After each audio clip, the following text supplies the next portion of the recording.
All right, let's run out to the 512 in Austin, Texas, and talk to Allie. What's up, Allie? Hey, it's awesome to talk to you. I have binged all of your shows, and I'm totally loving it. I'm totally nervous about the topic, but I'm not nervous about talking to you. So awesome. I feel like you're an older brother at this point. That is the but nicest thing. The topic is pretty heavy. That's the nicest thing somebody has said to me in a long time, especially because my show team thinks that wearing chain wallets is stupid, and I disagree. So thank you. Well, I'm going to vote with them on this one, but everything else, you're like the cool big brother. You're from Austin, which is basically Portland of the South. I thought I know. I'm supposed to be okay with it. I thought we were on this together, but fair enough. All right, so what's up, Allie? Let's do it. Okay, so I wrote out my little preface and question, and then I'm just going to really live organically in this conversation because I'm super nervous about the topic, like I said. Cool, let's do it. Let's do it. I have a tendency to ignore red flags and focus on people's potential. So I have committed to following your advice, whatever you tell me on the show. Like you could tell me to do the chicken dance on the top of my car at HEB, and I'm going to do it. Okay, you need to know 100% that's going to be in the things I tell you to do. Okay, well, I'm going to start practicing. All right. Hey, hold on. My question. Do me a favor before you do the question. Will you do me a huge favor? Uh-huh. I want you to take as deep a breath as humanly possible. Take it and hold it, okay? Ready? 1, 2, take it. Hold it. 1, 2, and then let it out. All right, here's my promise with you, okay? I am hearing you that you're nervous to talk about what you're about to talk about, and here's my promise. My promise is whatever you say, I'm gonna be with you. Okay. Okay. It's 100% my promise. It's heavy. No weird, no judgment. My heart pounding. I got it. And I know that it's heavy, but I want you to know that you're not gonna endure this heaviness by yourself. Cool. Okay. Yes. It's awesome. Awesome. Okay. So go for it. I'm here. Okay. So the heart of my question is, how do I help my husband to feel less shame about his sexuality? And I say that because, like, for years, my closest friends have all asked me, like, hey, is he, like, bisexual? Is he, questioning things? And I never really gave it much thought. But, we've been married for, 7 years now. And over the last few years, it's just kind of, like, reared its head a little bit more and come to maybe be, like, it could be a real issue. Without getting too graphic, like, he has fetishes that I'm uncomfortable with. Things that he enjoys and wants to do that I don't. And when we fight or we're emotionally distant, which does happen a lot, he buys toys to satisfy his own needs. And then he hides it from me. And when I inevitably find out, he has a lot of shame and embarrassment. And he ends up turning that around onto me and getting mad at me and saying it's my fault that he does it or that he has to hide it or that I caused it in the first place. We were fighting and he had to do it. And I think that really the heart of the issue and a lot of why we fight a lot is that I think he does struggle with his own sexuality, but I think he feels shame in talking about it. And my question is, how do I help him see that I'm a safe space to talk about that and that doesn't change that I love him? Sure. Well, thank you for you laid that out really beautifully. So thank you for that. Can I ask some probing questions? Absolutely. Okay. Question number 1 is, besides particular sex acts that he enjoys that you're not into, and besides his going to get sex toys and to assumedly masturbate himself, right? Take care of himself in any number of ways. Mm-hmm. That's a very limited scope for why you would think, I think my husband's gay, I think my husband's bisexual, or I think my husband's not attracted to me. Whatever's there, that sense of shame. Paint me a fuller picture here. He does have a really deep appreciation of, like, the human body, I guess you could say, like all human bodies. And, like, he comments in a different way than I hear most men comment when he sees a guy who's really ripped, or he'll point out attractive men probably more often than attractive women. He makes certain friends on social media that he just really keeps track of that are also they are gay, and he seems to be drawn to them and really seek their like when they tell him he's attractive, that's like a really big sense of pride for him. Mm-hmm. And like, he goes kind of looking for that from that population, if that makes sense. Yeah, absolutely. So I'm just seeking affirmation. Absolutely. So, and by the way, everybody listening to the show seeks affirmation from somewhere or from multiple places, right? Yeah. So there's two directional challenges here. Directional challenge number one is I'm assuming, tell me if I'm wrong, you have shame that somehow you're an unsafe place for the man that you love to land. True or false? True. How long has that been going on? And basically the bigger question is, how long has he been keeping secrets from you that unknowing, he doesn't know this, but you're carrying the weight of those secrets too? How long has that been happening? Your whole marriage? Your forever? Yeah, pretty much. And it, like I said, I'm really good at ignoring red flags and seeing potential. So in the beginning, when it would happen, I was just like, well, he just needs to know that I love and support him, and I just need to love him through this, and then he'll open up and trust me with the truth. And then it was just like he kept lying about things, and it's not just sex things that he would lie about. There's other things that he, like parts of his identity, he tries to keep hidden from me. And so I've always really from the beginning just been like, well, if I just keep trying, then he'll be open with me. And that hasn't worked out great. So one of the things that gets lost in the gender conversation, by the way, I've had this conversation, I can't even count. So I want you to know you're not alone, okay? That gets lost in the gender conversation is it's a very delicate thing because there's a ton of shame, and there's also a ton of, if the wrong person finds out, you are kicked out of your home, you're kicked out of your religious group, you're kicked out of your school. I mean, you're like, there's a true penalty to be paid, right? Right. And often kids that recognize they are different, especially when it comes to who they're attracted to when they're young, they learn really quick to shut up about that. And they wrestle with that. And they have been mining themselves and their community and what's okay and who loves me and who's safe for years, right? And so it's easy for you to go, all of this rests on me. And I'm also going to challenge the other side of the equation. He got married to you. He looked you in the eye and said, you and I are ride or die till the end of time. And then maybe even beyond that, if you believe in the right romance novel, right? Like, we're in this thing. And so there is a price to be paid on both sides. One, you better not say anything. And I attached myself to somebody that I said I was going to be connected to intimately, not just sexually, but spiritually, right? They're going to know me, I'm going to know them, because we're one forever. And so you carry the burden too. And we have been separated. Okay. We actually just got back together, and a big part of it was because of the hiding and the lies. But my bigger problem with the hiding and lies is that he makes it sound like it's my fault. He turns it around and blames me. So then I feel like I'm going crazy. I question reality. Like, yes, it's gaslighting. Did this thing really happen? It's gaslighting. Yeah, it is. And he learned that from his mom, who's the shame and whatever. But I think he wants to be better, but he doesn't know how. And when he's tried therapy in the past, I think even in therapy, it's like so much shame that he can't be his true self and really be vulnerable with a counselor. So why'd you go back? We've, committed. Why'd you go back? Because let's put sexuality and gender aside. You're married to someone who lies to you to your face and has for years. And my guess is there infidelity involved that you know of? No. Are you positive? Not specific that no, I'm not. And I will be honest and say that I have occasionally gone and gotten myself tested. Okay. Just out of fear. So that tells me you're being very almost coy on the call. There's something in your gut that says, whoa. Is there pornography involved? Oh, tons.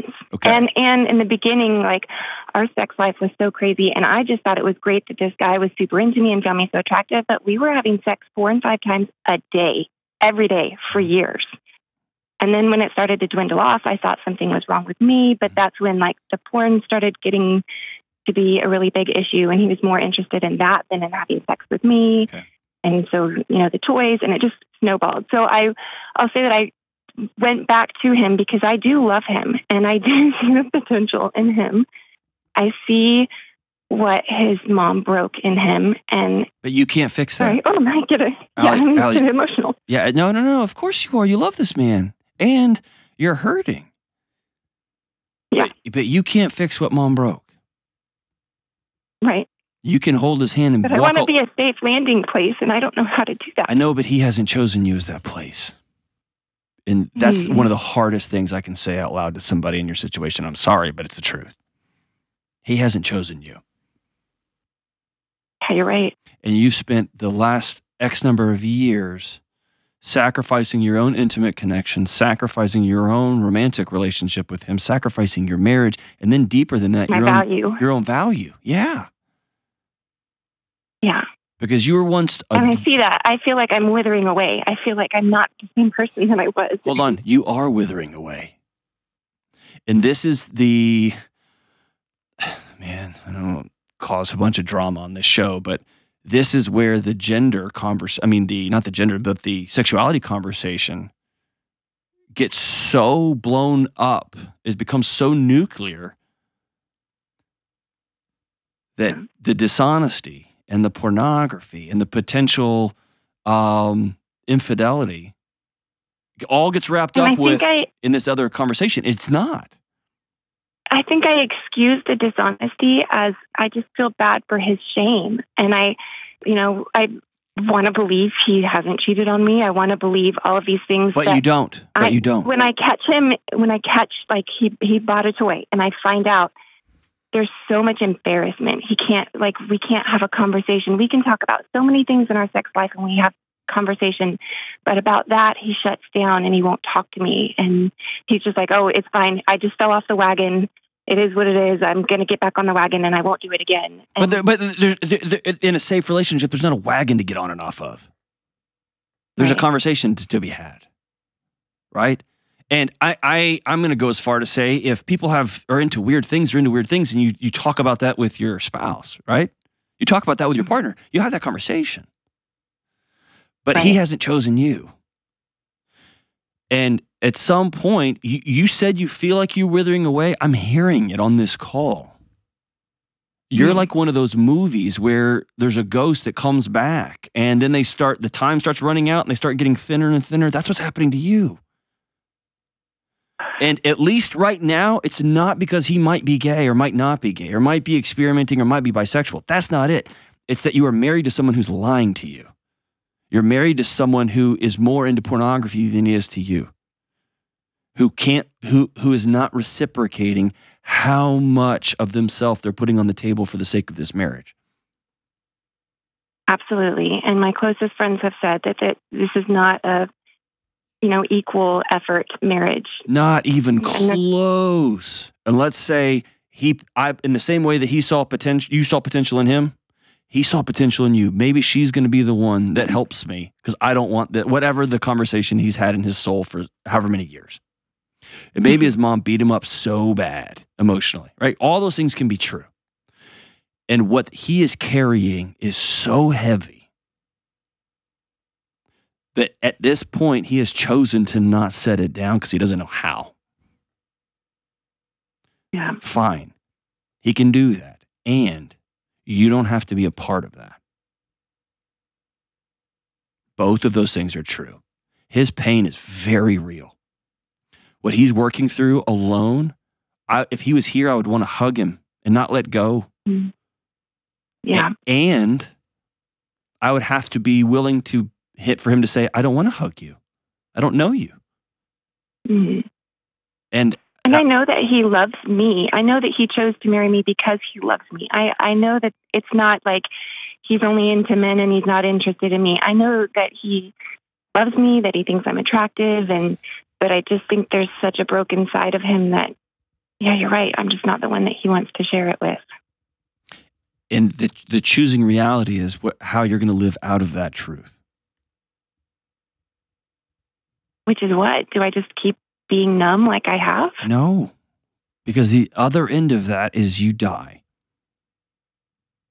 Spiritually, emotionally, relationally, and then eventually you die. Yeah, and I'm definitely not being the best mom that I can to my kids. And How many kids do you I have? feel like, Do you have kids together? we don't have kids together, no. How many kids do you have? I have 4. Are they a ringside seat to all this? Yeah, some of my kids are grown and out of the house now, but I had kids when I was really young. Okay. But it hit. They saw it, and they're very protective of mom, and Mhm. you know, they have been saying for a long time that this isn't a healthy situation. Okay. But So I guess I just wanted to make it happen. is there some commitment you made to yourself that what happened in your first relationship was never going to happen again? Yeah, I promised myself that I would never not be someone's priority and that I would never get divorced again. And so I don't know what to do when the two things don't work together. Yeah, you made yourself You know what I mean? a promise that, Yeah. yeah, way to go. I painted myself into a corner. Yeah, you really did. And that's a hard corner to paint yourself into because you painted you into it, not somebody else, right? Yeah. Yeah. Like, I want to have all these standards for myself and these boundaries, and I want to be like, my partner is going to respect me and appreciate me and value me and make me their equal, and we're going to be true partners. But then I just allow little behaviors to undermine that. And Allie, these are not little behaviors. Yeah. These are massive fractures in a trusting, loving relationship. Period. That's true, but it starts small. It does. And then, yeah, it does. But these are massive. Yeah, you're right. These are massive. And this is in a heteronormative relationship. This is in a gay relationship. This is in all relationships. You got to tell the truth. Right. You got to be a person of fidelity. You can't Right. hold these black hole secrets from somebody because when you say I do, they take on those secrets with you. Yeah. They just, Yeah, they and do. to the point where he had an incident one time and he had to have something removed from his body, and I took the blame for it. I showed up at the hospital and I said it was me, I did it, and took that shame from him because I hold that black hole. But I don't think he does the same for me. I know he doesn't because you wouldn't be on this call. And Yeah, so you're right. one of you made yourself a bunch of promises that relied on somebody else's fidelity. And I'm of the opinion, like in faith circles, they talk a lot about like, infidelity is about who you sleep with. So sleeping with somebody that you're not married to. I think you can cheat on somebody with your work. You can cheat on somebody with your golf course. You can cheat on somebody by withholding. You can with neglect, right? You can cheat on somebody by vacuuming up all of your internal turmoil. And then when somebody says, hey, are you okay? You just blast them with it. Or the analogy I use is you carry bricks around in your own backpack. And the moment somebody says, whoa, whoa, whoa, you smash them with your bricks, your pain. Oh, and I've done that. I have definitely done that to him. No. He's done that to you. Taking a couple bricks out. He's done that to you. Yeah. Every time you say, hey, what is this? Bam. Yeah. So I think your path forward is pretty straightforward, pretty simple. Step number one is you make a decision on what love and respect you're going to accept or not accept. Number two, y'all had a trial separation. You move back in. You wouldn't be calling me if that move back in was just smooth as silk. It hasn't been, has it? No. Not at all. And so No. I think it's time for a very direct, hard conversation, which is the following. You might want to write him a letter because it doesn't sound like he can hear it. It sounds like he goes to war with you and you bring something up. Or you might want to write a letter and read it to him. But you have to have a State of the Union conversation, which is, I committed to you and I said I do, I'm all in. But part of that commitment, part of that fidelity meant no lies, no deception, no bringing other people into our bed, whether on TV or whether in person. That these big mega secrets that are dragging the entire home down that I promised I would share with you, I have to at least know what we're fighting together. And if you don't trust me enough to be a safe place, then you are choosing with that lack of trust to say, you're not my person. And you are opting out of this this unity, this one. And I think you started the call with saying, I will love him to the end of time. I'm with him. He's just not with you.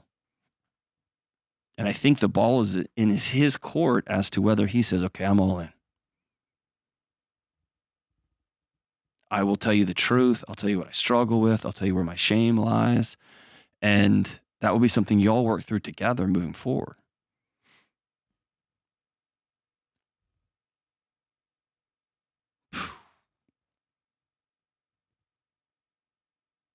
But I said this earlier, you can't fix what his mama did. And you can't co-carry his shame if he won't let you. And you can't love him through the hurt he's experiencing, which I know he is, because he won't let you know what the secrets are. And I know that feels so lonely, Allie. I'm sorry. He's really lucky to have you in his life. And my hope is that he takes this moment when you say, hey, this is my line. This is my line. But I want you to, when you state your boundaries, I want you to be very clear about this.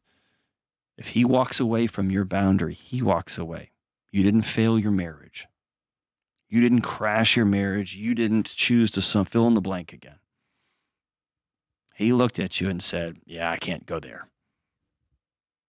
I can only go this far in my trust. I can only go this far in my love. I can only go this far in my commitment, but there's a line there. And you're not it. I can't cross it for you. And then you'll have to live in that reality. Here's my promise, Allie. I'll walk with you every step of the way.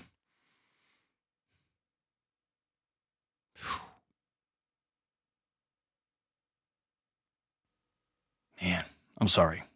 This is heavy.